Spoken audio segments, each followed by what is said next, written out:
Hello students,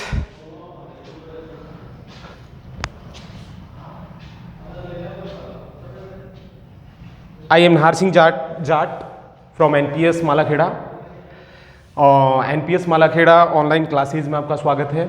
आज हम पहला वीडियो डाल रहे हैं आपके लिए 11th क्लास के। क्लास 11th में पहला वीडियो, पहला लेक्चर है मेरा इंग्लिश में। मैं नाहर सिंह चौधरी, जैसा कि आप जानते हैं, आपका जाना पहचाना। देखिए, सबसे पहली बात है, आपने 10वीं पास की है अभी अभी, और 11th में आपको सब्जेक्ट्स लेने हैं, जो भी आप चाहें, जो भी आप सब्जेक्ट ले सकते हैं जिसमें आपका इंटरेस्ट है। लेकिन आप ये तो जानते ही हैं कि ये लैंग्वेज है इंग्लिश, और ये तो लेनी है, ये कंपलसरी है। यहाँ आपको चॉइस नहीं है, कि ऐसा नहीं है कि ये बिना इंग्लिश के काम चल जाएगा। तो इंग्लिश में के लिए हम थोड़ी सी बात करते हैं। बहुत सारी प्रॉब्लम्स आती हैं, बहुत सारे लोग बोलते हैं, कमेंट करते हैं कि सर कि इंग्लिश वीक है, क्या किया जाए, इंग्लिश को इंप्रूव कैसे किया जाए। तो देखिए, इंग्लिश को सुधारने का एक ही तरीका है। यदि आप चाहते हो कि आपकी अंग्रेजी अच्छी हो, ठीक है, तो उसके लिए आपको क्या करें। बहुत लोग ये कहते हैं, बहुत स्टूडेंट ये कहते हैं, सर हमें प्रॉब्लम है इंग्लिश में। गार्जियंस कहते हैं, पेरेंट्स हमसे कहते हैं कि सर बच्चे की इंग्लिश वीक है। तो वीक क्यों है, क्या कारण है कि अंग्रेजी वीक रह जाती है, बाकी सब ठीक होता है, इंग्लिश में आकर प्रॉब्लम हो जाती है कि साहब इंग्लिश समझ में नहीं आती, समझ में तो आती है लेकिन याद नहीं होती।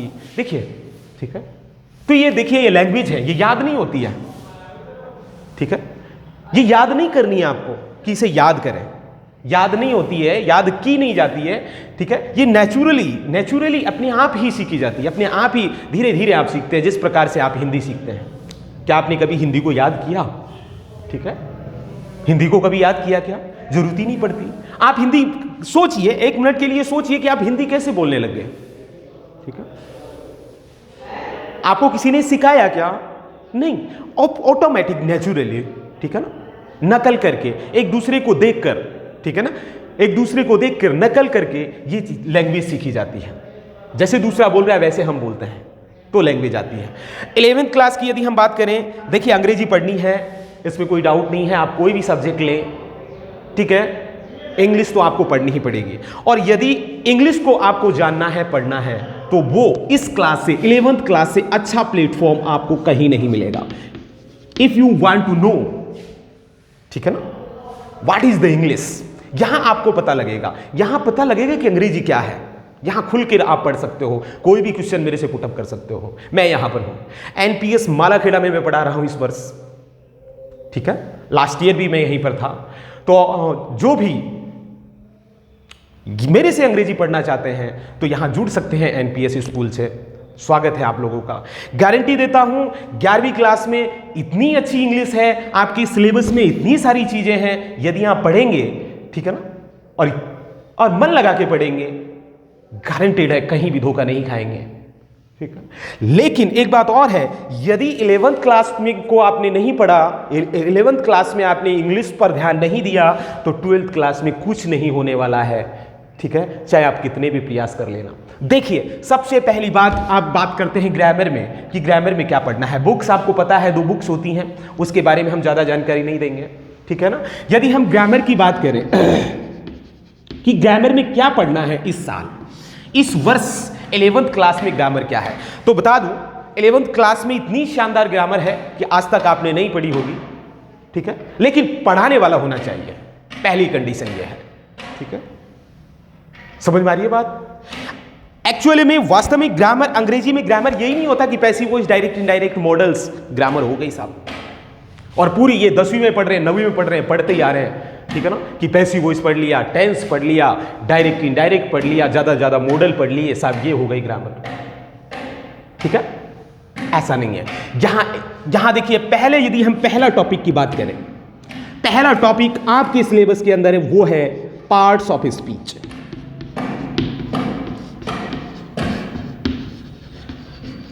ठीक है, पहला टॉपिक है पार्ट्स ऑफ स्पीच। पार्ट का मतलब होता है हिस्सा, पार्ट, और स्पीच का मतलब होता है भाषा। यानी आप जो भी बोलते हैं वो क्या है, ठीक है ना। अब पार्ट ऑफ स्पीच के अंदर देखिए बहुत सारे टॉपिक हैं, आपको मैं बता दूं। पहला नंबर 1 नाउन, ठीक है।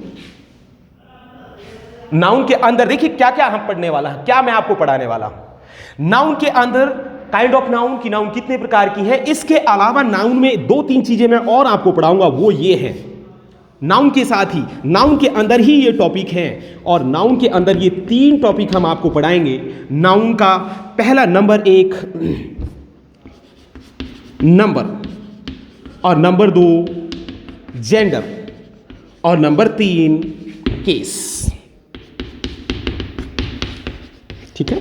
ये नाउन के अंदर पढ़ना है। नाउन तो है ही, नाउन के अलावा नाउन के साथ हमें पढ़ना है इसी के अंदर, नाउन के अंदर ही वो है नंबर, नंबर 2 जेंडर, और नंबर 3 केस। आप कहोगे सर ये क्या है। नाउन आप जानते हो, नाउन होती है संज्ञा, ठीक है। नंबर को हिंदी में कहते हैं क्या, वचन। नंबर 3 जेंडर का मतलब होता है लिंग, और केस का मतलब होता है कारक, ठीक है। हिंदी में आप सभी पढ़ते हैं, नंबर भी पढ़ते हैं, जेंडर भी पढ़ते हैं, केस भी पढ़ते हैं। ध्यान रहे केस को क्या कहते हैं, कारक कहते हैं। ये पढ़ेंगे हम किसके अंदर, नाउन के अंदर, ठीक है।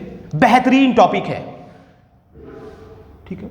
अब यहां आप समझेंगे अंग्रेजी बनती कैसे है, लेकिन उसके लिए आपको मुझसे जुड़ना पड़ेगा, हमसे जुड़ना पड़ेगा, ठीक है।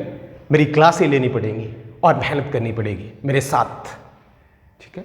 आइए आप यहां पर, ठीक है, स्कूल में आइए और देखिएगा। हां, यदि आपको देखना है, जानकारी लेनी है 11th क्लास में से, जो भी यहां पर देखिए 11th क्लास में जो भी मेरे स्टूडेंट रहे हैं, यदि आपके गांव से कोई हैं तो उनकी कॉपी आप चेक कर सकते हैं। वहां देखिए, वहां हमने पढ़ा रखा है किस तरह से क्या क्या चीजें हैं। ये बिल्कुल न्यू टॉपिक्स हैं। आपको पता है अंग्रेजी में जेंडर कितने होते हैं, अंग्रेजी में नंबर कितने होते हैं, अंग्रेजी में केस कितने होते हैं, नहीं है। यहां पर बताएंगे कैसे इनका यूज होता है, कैसे इनको पहचानते हैं, ठीक है। समझ में आ रहा है। मैं ये कह रहा हूं कि बेहतरीन इंग्लिश है। वादा करता हूं आपसे कि यहां मेरे से आप ग्रामर पढ़ लेंगे, 11th क्लास में मेरे से ग्रामर पढ़ लीजिए, उस रजिस्टर को जीवन भर आप नहीं भूलेंगे और हमेशा अपने साथ रहेंगे, साथ रखेंगे। चाहे आप कहीं पर भी चले जाएं, किसी भी कोचिंग में चले जाएं, अंग्रेजी में अपना ही रजिस्टर, मेरा ही रजिस्टर आपको याद आएगा, चाहे वो कोई सा भी टॉपिक हो, ठीक है। तो number 1, number 2 part of speech की बात कर रहे हैं। इसमें यदि नंबर 2 हम देखें तो 2 है प्रोनाउन, ठीक है। प्रोनाउन को आप जानते हैं, प्रोनाउन होता है सर्वनाम। यहां सब कुछ बताएंगे, प्रोनाउन कितने प्रकार के होते हैं, प्रोनाउन होता क्या है, ठीक है। अब आगे चले, आगे इसके बाद में नंबर 3 पे आता है एडजेक्टिव। एडजेक्टिव का मतलब होता है विशेषण। अब यहां आपको पता लगेगा विशेषण होते कितने हैं और इनका क्या यूज है, कैसे इनका प्रयोग किया जाता है। नंबर 4 और नंबर 4 पे हम चलेंगे। यहां पर हम आपको बताएंगे एडवर्ब, ठीक है। और एडवर्ब का मतलब होता है क्रिया विशेषण। क्रिया विशेषण क्या होते हैं, इनका यूज कैसे होता है, कितने प्रकार के होते हैं, इनका सेंटेंस में फंक्शन क्या होता है, ठीक है। इनका सेंटेंस में फंक्शन क्या होता है। इसके बाद नंबर 5 पे आएंगे हम और यहां आपको बताएंगे प्रीपोजिशन, ठीक है। और ये आपने हल्का फुल्का, ये आपने पढ़ रखा होगा थोड़ा बहुत कि प्रीपोजिशन क्या होते हैं, प्रपोजिशन होते हैं, ठीक है। लेकिन वर्ड जिन्हें आप बोलते हैं, एट, टू, ऑफ, इनका प्रयोग कैसे होता है, कहां होता है, किन सिचुएशंस में करते हैं, ठीक है। समझ में आ रही है बात। तो ये पार्ट ऑफ स्पीच है। पार्ट ऑफ स्पीच मतलब होता है, आपको बता देता हूं पार्ट ऑफ स्पीच है क्या। पार्ट मतलब हिस्सा, स्पीच मतलब भाषा का, अर्थात अपने मुंह से आप कुछ भी बोलते हैं वो है क्या। मैंने कहा ही इज ए बॉय, मैंने एक सेंटेंस बोला ही इज ए बॉय, एक वाक्य आपने बोल दिया। अब मैंने आपसे कहा,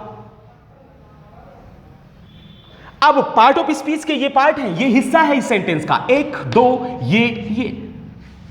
अब आपको यहां पढ़ना है, देखिए पार्ट ऑफ स्पीच में बता रहा हूं, अब मैं कैसे पढ़ेंगे है क्या, ये मैं आपको समझा रहा हूं।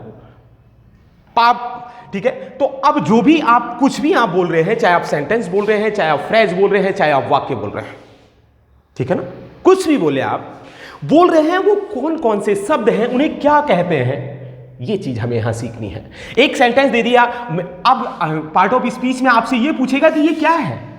ही आपने कहा सर प्रोनाउन है, ठीक है, आपने क्या कहा, प्रोनाउन है। सर हम तो ये जानते हैं, कौन सा प्रोनाउन है ये आपको बताना पड़ेगा। इसी तरह से यहां पर है ये इज, ठीक है ना, आपसे कहेगा कि अंडरलाइन इसको किया, आपसे पूछा ये क्या है, आपने कहा सर वर्ब है, कौन सी वर्ब है, आपने कहा हेल्पिंग वर्ब है, फिर किस प्रकार की वर्ब है। देखिए वर्ब का क्लासिफिकेशन बहुत बड़ा है, आपसे पूछा ट्रांजिटिव वर्ब है, इंट्रांजिटिव वर्ब है, ठीक है, ऑक्सिलरी वर्ब है, मॉडल ऑक्सिलरी वर्ब है, तो ये सारी चीजें हैं। आपसे पूछा ये क्या है, ए, आपने कहा सर ये आर्टिकल है, कौन सा आर्टिकल है, डेफिनिट है, इनडेफिनिट है, ठीक है। आपसे पूछा ये क्या है, आपने कहा सर ये नाउन है, नाउन कौन सा है, ये है पार्ट ऑफ स्पीच। एक सेंटेंस के अंदर, एक पार्ट ऑफ स्पीच के अंदर जो भी आप बोल रहे हैं उसके अंदर क्या क्या चीजें हैं, समझ में आ रही है, वो आपको बताना है। जैसे मैंने ये कहा सर ये क्या है, ये प्रोनाउन है, ठीक है। दूसरा ये क्या है, ये वर्ब है। तीसरा ये क्या है, ये आर्टिकल है। चौथा ये क्या है, आपने कहा सर ये क्या है, नाउन है। कौन कौन से हैं, यही खत्म नहीं होता है। अब यहां आपसे वो पूछेगा कौन सी है, प्रोनाउन है तो कौन सा है, ठीक है, समझ में आ रहा है। आपसे पूछे प्रोनाउन है ये तो कौन सा है, आपने कहा सर पर्सनल प्रोनाउन है। पर्सनल प्रोनाउन में कौन सा है, आपने कहा थर्ड पर्सन प्रोनाउन है।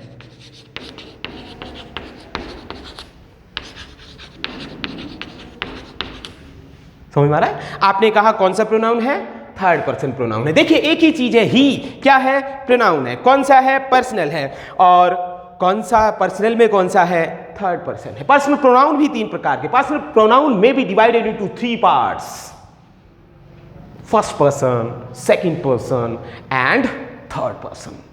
You know very well because these pronouns are changed in direct indirect speech, ये आपने पढ़े हैं, क्योंकि इन प्रोनाउन को यूज करते हैं हम, इनको हम चेंज करते हैं जनरली कब, जब हम डायरेक्ट से इनडायरेक्ट बनाते हैं, तो वही पर्सन है, ठीक है। ये पर्सनल है, व्यक्ति सूचक प्रोनाउन है, व्यक्तिवाचक प्रोनाउन इन्हें आप कह सकते हैं। अब नंबर 2, आपने कहा सर ये वर्ब है, तो कौन सी वर्ब है वो आपको पता करना है। आपने कहा सर ट्रांजिटिव वर्ब है, ठीक है, सॉरी आपने कहा इंट्रांजिटिव वर्ब है। कौन सी वर्ब है, इंट्रांजिटिव वर्ब है, ठीक है। ये आएंगे कब, जब हम आपको पढ़ाएंगे। आपने ये पहचान तो ली वर्ब है, लेकिन ये कैसे पहचाना कि इंट्रांजिटिव वर्ब है, ये मैं आपको लिख के बता रहा हूं। तो ये चीज आपको पढ़नी है, जब आप पार्ट ऑफ स्पीच पढ़ लेंगे मेरे से ध्यान दें, गारंटी है किसी भी दुनिया का कोई भी सेंटेंस हो, उसमें कुछ भी लिखा हो उसको आप बताएंगे, यदि मुझे समझोगे तो 100% गारंटी दावे के साथ कह सकता हूं। दुनिया में कैसा भी सेंटेंस हो, आप उसमें क्या यूज हुआ है, कौन सी चीज क्या है, आप झटके में बताओगे, लेकिन उसके लिए आपको मेरे से जुड़ना पड़ेगा। You have to join me, ठीक है ना, understand my word, my language. ये चीज हमें पढ़नी है कि ये आपने बताया ये वर्ब तो है, लेकिन कौन सी वर्ब है, किस लिए है। मैंने यहां लिखा इंट्रांजिटिव वर्ब, अब आपको पता ही नहीं है इंट्रांजिटिव वर्ब क्या है, यही तो हम पढ़ाएंगे आपको। ये है पार्ट ऑफ स्पीच, बेहतरीन टॉपिक है, सबसे शानदार है। यदि ये आपने पढ़ा और ये आपको समझ में आया, कहीं धोखा नहीं मिलेगा, बहुत कुछ सीखने को मिलेगा। ये डायरेक्ट इनडायरेक्ट पैसिव वॉइस नहीं है, that is the part of speech. कुछ भी आप लिख रहे हैं आपको पता है आप क्या लिख रहे हैं। यदि यहां पढ़ोगे, एक भी सेंटेंस लिखोगे, बनाकर लिख रहे हो, गारंटीड है आप जो भी लाइन लिखोगे 100% आपको पता होगा कि मैं गलत लिख रहा हूं या सही लिख रहा हूं। सही है तो क्यों है, गलत है तो क्यों है। लैंग्वेज, इंग्लिश लैंग्वेज ये कोई ट्रेडिशनल रूल्स पर नहीं चलती, ठीक है ना, कि ट्रेडिशनल परंपरागत नियमों के आधार पर नहीं चलती। ये मैथमेटिकल है, साइंटिफिक है, साइंटिफिक लैंग्वेज है, ठीक है। यहां सब कुछ ऑथेंटिक होता है। ऐसा होता है तो क्यों होता है ये बताएंगे हम आपको। ये ट्रांजिटिव है या इंट्रांजिटिव है तो क्यों है, नहीं है तो क्यों नहीं है, ठीक है ना। Every rule, every facts are depend on truth, depend on reasons, ठीक है। यहां ऐसा कुछ भी नहीं है कि ऐसा होता है, ठीक है, कि ये है, ये इंट्रांजिटिव वर्ब है तो है, ऐसा नहीं है। ये क्यों है ये हम आपको बताएंगे। इसे क्यों इंट्रांजिटिव वर्ब कहा गया है, ये वर्ब क्यों इसे कहते हैं, वर्ब कितने प्रकार की होती हैं, ठीक है ना। इंग्लिश में वर्ब कितनी होती है। यदि हम वर्ब का मैं आपको क्लासिफिकेशन या बताने लगूं तो पूरा वीडियो वर्ब में निकल जाएगा। जब वर्ब का नंबर आएगा तो हम बताएंगे। देखिए थोड़ा सा हल्का सा बताता हूं, ठीक है ना, थोड़ा सा सुन लीजिए कि वर्ब दो प्रकार की होती हैं, आपने सुना होगा, मॉडल ऑक्सिलरीज और प्राइमरी ऑक्सिलरीज, ठीक है ना। फिर वर्ब दो प्रकार की होती हैं, मैंने आपको फिर बता रहा हूं। मैंने कहा कि वर्ब्स का क्लासिफिकेशन आप बहुत तरीके से किया गया है अंग्रेजी में, इनके यूज के आधार पर, इनके फंक्शन के आधार पर। आपने अब तक यही सुना होगा कि वर्ब दो प्रकार की, हेल्पिंग वर्ब और मेन वर्ब। ज्यादा से ज्यादा यह सुन लिया होगा कि वर्ब दो प्रकार की, प्राइमरी ऑक्सिलरीज और मॉडल ऑक्सिलरीज, लेकिन ऐसा ही नहीं है। अगला मैंने बताया कि फिर वर्ब दो प्रकार की, एक ट्रांजिटिव तो दूसरी इंट्रांजिटिव। अब ये ट्रांजिटिव और इंट्रांजिटिव क्या होती हैं, ठीक है। हिंदी में आपने पढ़ा होगा अकर्मक क्रिया और सकर्मक क्रिया, अंग्रेजी में वही कहते हैं ट्रांजिटिव और इंट्रांजिटिव। ट्रांजिटिव मतलब सकर्मक क्रिया और इंट्रांजिटिव मतलब अकर्मक क्रिया, ठीक है ना। फिर वर्ब दो प्रकार की हुई, फाइनाइट वर्ब और नॉन फाइनाइट वर्ब। अब ये फाइनाइट क्या होती है, नॉन फाइनाइट क्या होती है, ये पढ़ना है हमें। ये प्राइमरी ऑक्सिलरीज क्या होती हैं, मॉडल ऑक्सिलरीज क्या होती हैं, ये पढ़नी है हमें। ये फाइनाइट और नॉन फाइनाइट क्या होती हैं, ये पढ़नी है हमें। ये हेल्पिंग वर्ब और मेन वर्ब क्या होती हैं, ये भी हमें पढ़नी है। We have to teach every kind of verb in this class, but the condition is there, you have to come and join me, ठीक है ना। अंडरस्टैंड, आप यहां आइए, हमसे जुड़िए और फिर देखिए अंग्रेजी को किस तरह से, कितनी अच्छी लैंग्वेज है जो आपने एक बोझ बना रखा है। ये बोझ नहीं है, मैंने कहा रटने की चीज नहीं है, ये मैथमेटिकल एक साइंटिफिक लैंग्वेज है जो सब कुछ बेस पर आधारित है, ठीक है।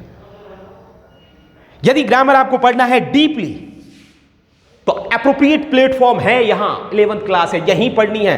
फिर मैं बता रहा हूं 12th क्लास में कुछ कोई ग्रामर नहीं है। देखिए दो प्रकार की पढ़ाई होती है स्कूलों में, और अच्छे लड़के दो प्रकार से पढ़ते हैं। और आपको भी, अब आप बच्चे नहीं रहे हैं 10वीं तक, जो भी है आपने पढ़ा है, अब आप 11th क्लास में आए हैं, अब आपको ये अंडरस्टैंडिंग रखनी होगी। दो तरह की कक्षाएं होती हैं, एक बोर्ड कक्षाएं होती हैं, एक लोकल कक्षाएं होती हैं, ठीक है। देखिए बोर्ड का क्लास जो है, बोर्ड क्लासों में किस तरह पढ़ा जाता है आपको पता है, according to syllabus, point to point. Syllabus से बाहर की हम बात नहीं करते हैं। सिलेबस में जो चीजें हैं उन्हें ही पढ़ाया आपको जाता है, उन्हें ही याद कराया जाता है, बाहर की बातें नहीं पढ़ाई जाती। जैसे आप 10th क्लास में पढ़ के आए हैं, 10th क्लास में, ठीक है ना, आपको कोई फालतू की चीजें नहीं भाई, जितने टॉपिक हैं जैसे आपके सिलेबस में टेंस है, पैसिव वॉइस है, डायरेक्ट इनडायरेक्ट है, यानी वही चीजें पढ़ानी है, बाकी नहीं पढ़ाते। लेकिन यह है 11th क्लास।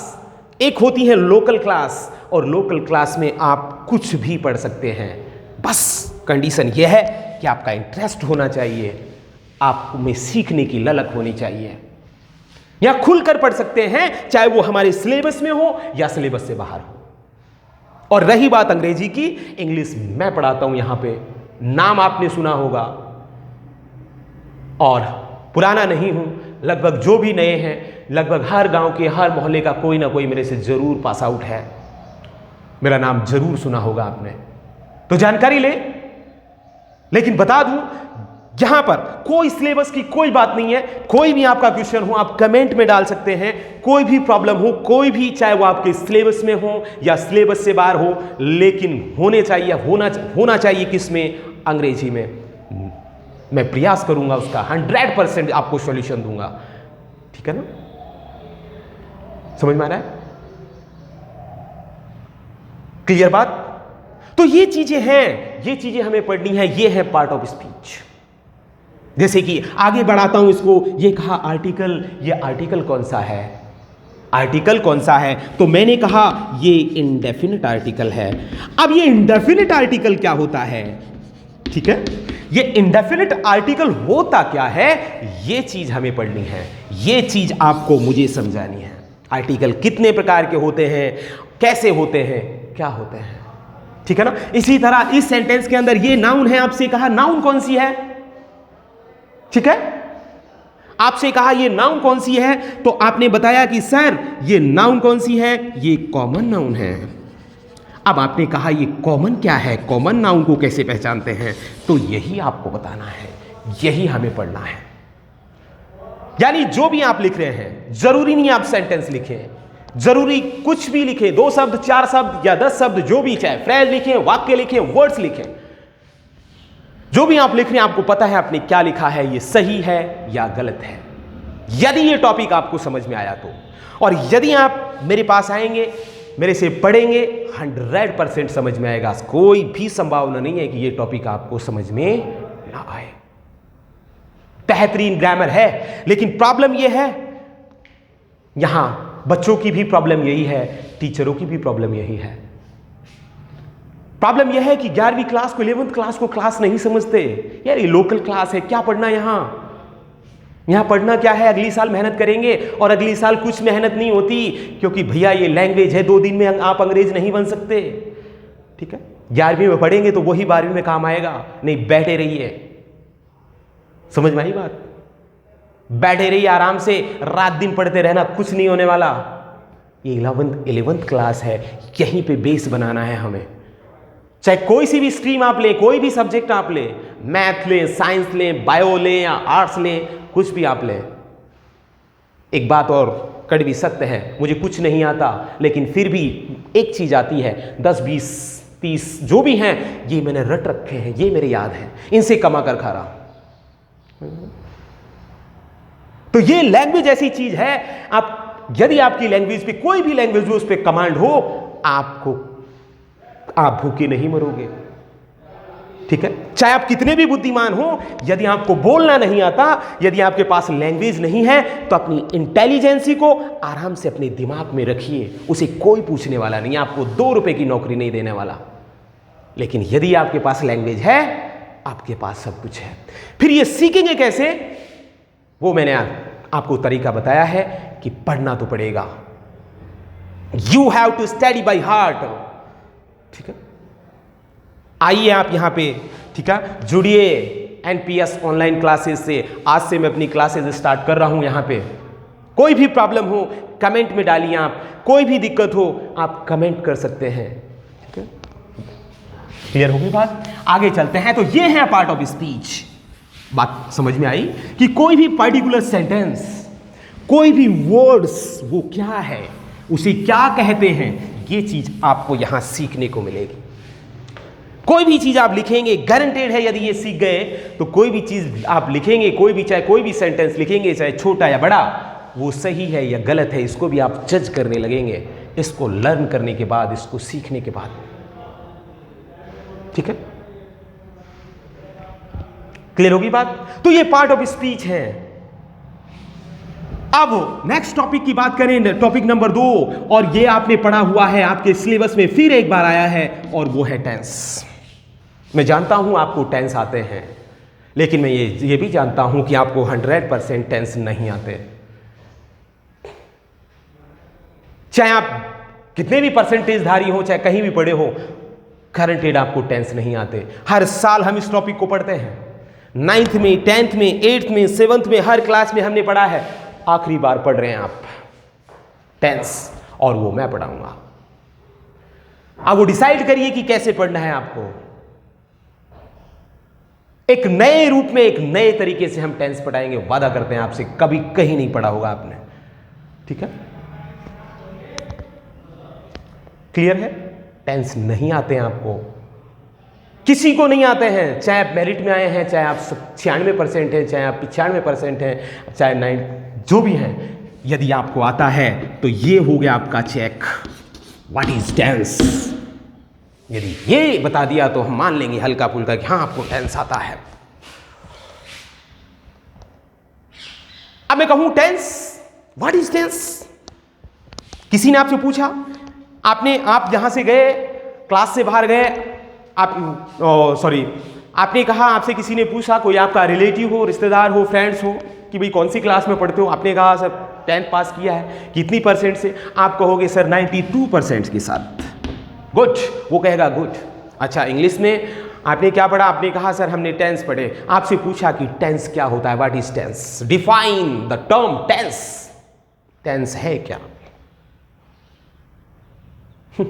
बताइए, टेंस है क्या। अब टेंस क्या है, नहीं आता आपको। देखिए टेंस है क्या, बहुत छोटे टर्म में बताता हूं, ठीक है। टेंस क्या है, टेंस कहां मिलता है, वर्ब के अंदर, और वर्ब कहां मिलती है, सेंटेंस के अंदर।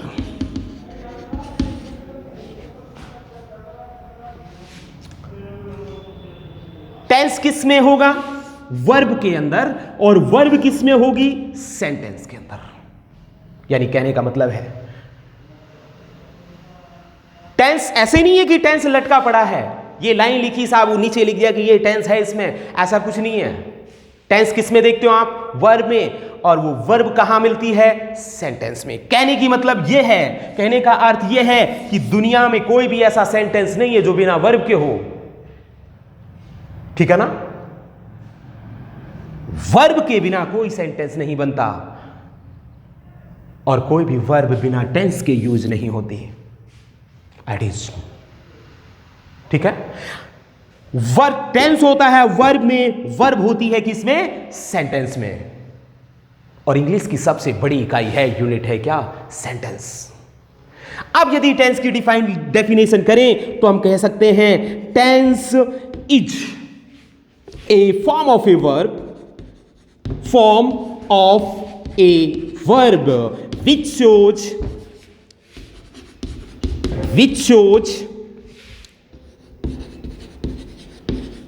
time and aspect। ये डेफिनेशन है।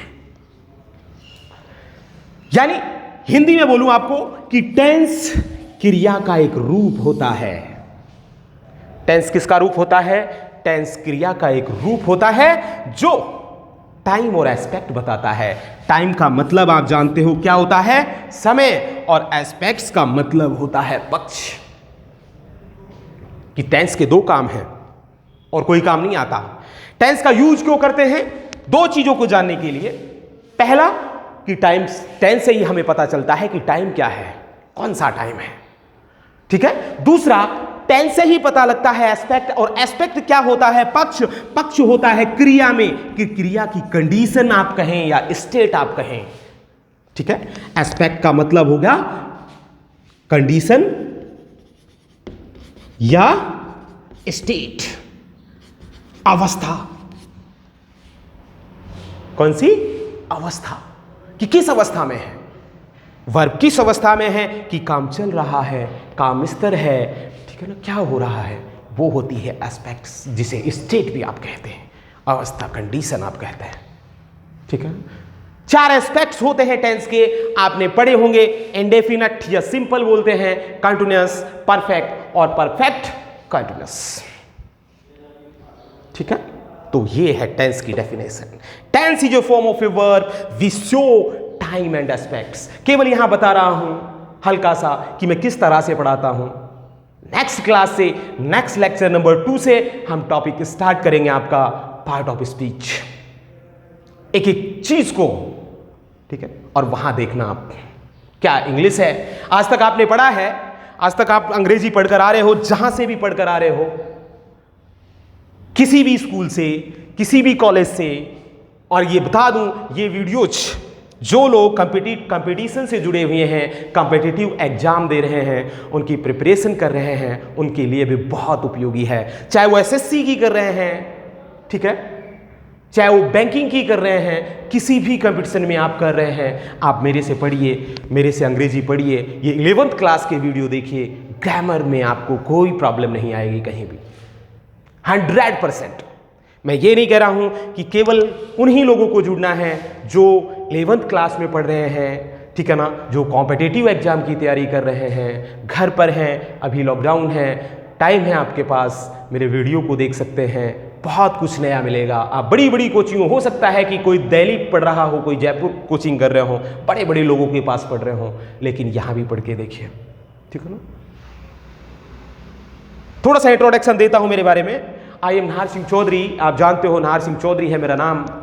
मैं MA इंग्लिश लिटरेचर से हूं, अप्लाइड लिंग्विस्टिक से, राजस्थान यूनिवर्सिटी डिपार्टमेंट से, राजस्थान यूनिवर्सिटी डिपार्टमेंट से हूं, ध्यान रहे। और स्पेसिफिक सब्जेक्ट है मेरे पास applied linguistic on contemporary English grammar, ठीक है। कैसी भी हम साइंटिफिक तरीके से पढ़ते हैं। अप्लाइड लिंग्विस्टिक, यदि आपको कोई रिलेटेड है, आपका कोई रिलेटिव है जो अंग्रेजी, जिसके पास इंग्लिश लिटरेचर है, उससे पूछना अप्लाइड लिंग्विस्टिक क्या होता है और राजस्थान यूनिवर्सिटी डिपार्टमेंट से कौन पढ़ते हैं, कैसे निकलते हैं। तो यहां पर कोई प्रॉब्लम, 100% गारंटी है कि आप 11वीं में पढ़ के देखिए एक बार। और जो लोग कॉम्पिटिटिव से जुड़े हुए हैं वो भी कृपया ये वीडियोस देखें, गारंटेड आपको कुछ ना कुछ नया मिलेगा, हट के मिलेगा दुनिया से। और समझ में आ रही है, ये मैं बहुत ज़्यादा बड़ी बातें नहीं कर रहा हूं। आप आइए, हमारे साथ जुड़िए, क्लास लीजिए यहाँ पर, फिर पता लगेगा कि हाँ अंग्रेजी क्या होती है। आज तक पैसिव वॉइस, डायरेक्ट इनडायरेक्ट ही इंग्लिश नहीं होती, अंग्रेजी में बहुत कुछ होता है। ये चांस है आपके पास, पढ़ सकते हो, इसका फायदा उठा सकते हो, ठीक है ना, सब कुछ है अभी।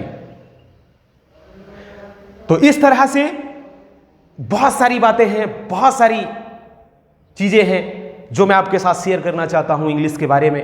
लेकिन टाइम की, आप जानते हो टाइम की प्रॉब्लम्स है। सेकंड लेक्चर में अब हम ये टाइम बर्बाद नहीं करेंगे, सेकंड लेक्चर में टॉपिक नंबर 1 से स्टार्ट करेंगे। मेरा फिर से सभी से निवेदन है, ठीक है ना, विनम्र अपील है कि आप चाहे वो कॉम्पिटिटिव हो, कॉम्पिटिटिव एग्जाम की तैयारी कर रहे हो, या 11th क्लास के जो भी स्टूडेंट हैं, ठीक है ना, वो मेरे वीडियो जरूर देखें। और जो भी प्रॉब्लम हो, कोई भी टॉपिक हो, ये नहीं कह रहा हूं कि जो मैं पढ़ा रहा हूं उसी से संबंधित समस्या नहीं पूछनी आपको। इंग्लिश ग्रामर में, टेक्स्ट में, वोकैबुलरी, कहीं भी कैसी भी कोई भी प्रॉब्लम हो, आप कमेंट कर सकते हैं, व्हाट्सएप पर मुझे मैसेज भेज सकते हैं। NPS मालाखेड़ा में मैं स्कूल में ही रहता हूं 9 से 12।